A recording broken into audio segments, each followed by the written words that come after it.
আজকে ইফতারে কতজনকে দাওয়াত করছো? তৌফিক আর ওর বউ আসবে না, 12 জনের মতো হবে।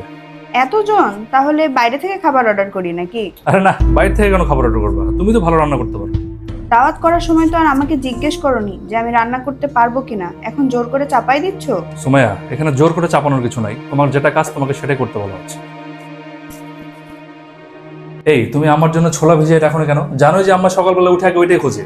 ওহো, আমি একদম ভুলে গেছিলাম। যে বাসায় অল্প কটা কাজ করে এর মধ্যে আবার তুমি ভুলেও যাও।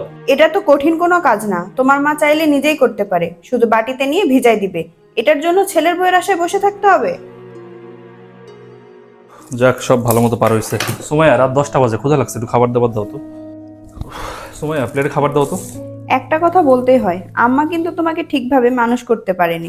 কি উল্টাপাল্টা কথা বলো? সামনেই আছে সব খাবার, শুধু চামচ দিয়ে উঠাই নিতে হবে। হাত নাড়ায় এটাও করতে পারবা না? সুমাইয়া, আমি একটা জিনিস লক্ষ্য করলাম, তোমাকে ইদানিং কিছু বললে তুমি উল্টাপাল্টা উত্তর রেডি থাকো। তোমার সংসার তোমাকে করতে হবে না?